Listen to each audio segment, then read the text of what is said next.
We are back with a little board game news. While we were asleep during a live stream on Wednesday, Jamey Stonemaier, as he does, had his own live stream and announced Apiary, which is their new game about, looks like bees in space. Yeah, so Apiary, when I was like, okay, we've had a lot of bee games coming out in like honey buzz, bees, birds, then bees. So I was like, okay, another game about bees making honey and pollinating and whatever.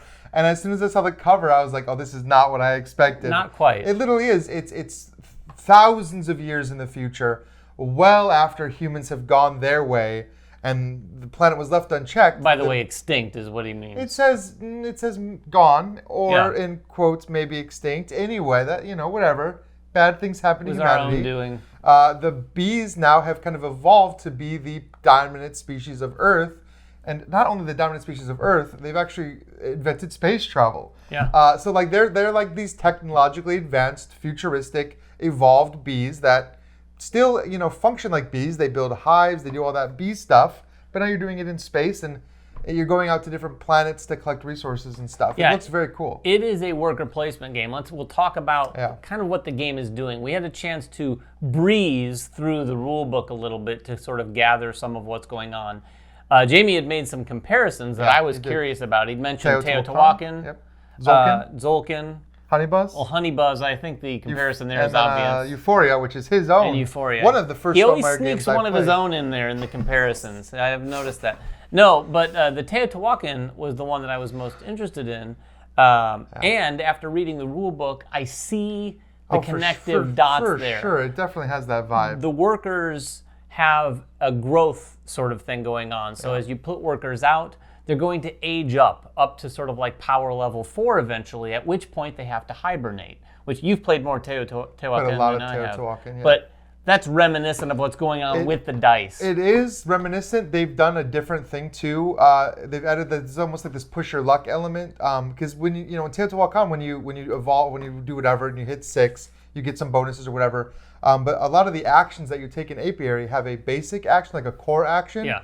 And then they have a special action that you can do if your dice or your power 4 bee is at power 4. So if you get it all, but then you're guaranteed to lose it because it's going to go to hibernation. Yeah. So there is this balance of when to use your bees to take actions, and then when to pull them back to collect all of your income, and that's not Teotihuacan at all. No, that's not. That last part too. That's Luke Laurie. That was very Luke Laurie for sure to me when I'd read that in the rule book where it talked about on your turn you're either placing a worker, placing a bee, or recalling them. And when you recall them, that's also going to trigger some things like income because when they do hibernate and part of the process out there, you can have bees that get bumped. Yeah. And when they get bumped, you can put them over to this other area. And then when you recall, if they're in that other area, you're able to pull more income from that area. So it sounds like you're able to build a few things going on, almost a little engine with how you build things out because you're going to be collecting tiles, the hive, building onto your hive.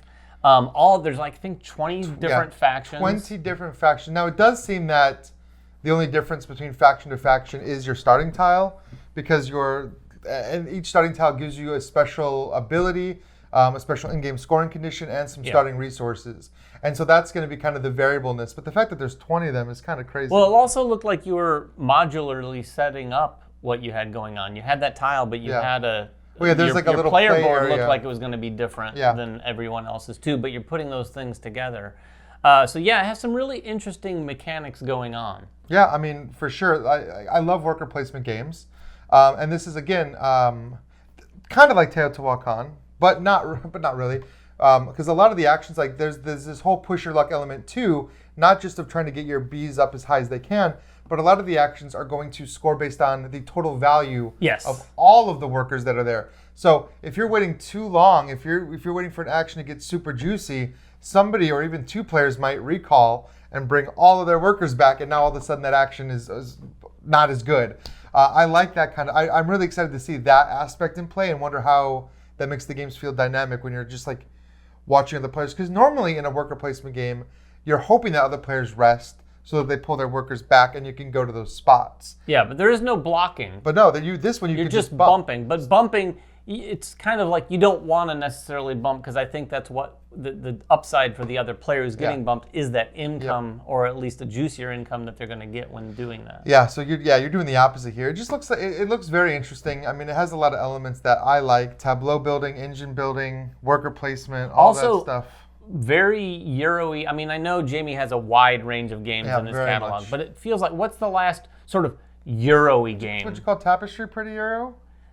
A little bit, not as much though. Not I mean, traditional. Euphoria is sure, and viticulture very much so. And this feels very much. I mean, this is very straightforward mechanics, but with that twist of some of the things that we've just talked about. Yeah, I mean, and again, let's talk about really quick just the production value that he puts into all of his games. Well, Kwanchai Mori is doing the art. It's phenomenal artwork. I'll be interested to see it in person, because pictures usually don't do their games justice, because the materials and everything that's used is always usually really top notch. And there's the giant bee mothership that you're using. Like, all the miniatures and stuff look really, really cool. Yeah, this thing, so in terms of schedule, they just announced it. And then I believe, in classic fashion with Stonemaier, the game is going to be, I think there's going to be video content going up on like October 2nd.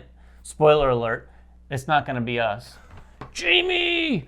We'll get one when we get one. But we will get one eventually and do some coverage of it. And then October 4th, the game is actually going to be available for ordering on their website. And it says that they're going to be, in the days and weeks after that, delivering. Well, he's pretty quick. Ever since he kind of moved away from Kickstarter to his own kind of supply chain, like, he announces games and then they're out. Like, Wingspan stuff has come out. It's quick. actually refreshing and kind of nice. It's fun to hear about a game and everyone's talking about it and like, oh, by the way, it's going to be out in about a month. I'm so used to like, okay, well, we've got Apiary coming out and it'll be out in 2025. And it's like, okay. Right, maybe. Maybe, but this will be out this year. Yeah, it'll be out this year. It'll be delivering to people and during Essen. And then I think the retail release is late November for this thing. Just when I think I'm nearing what I think my Game of the Year list is going to be, we have something like this that's just completely out of left field. I like being surprised like that. Yeah, we've been talking about Games of the Year recently, and it is hard, and this isn't as much about Apiary. We'll have to see. Yeah.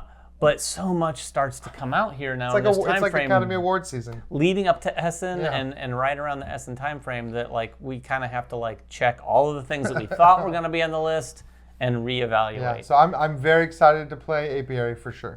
Yeah, and once we do, we'll bring more content. But for now, that's all the news we have on Apiary and the announcement. If you have any questions at all, please make them in the comments below. We'll dig into the rule book a little bit more, but you can too. It's out there, it's public, so go take a look at it for yourself. Absolutely. Until next time, make sure everyone has fun at the table, and we'll see you then.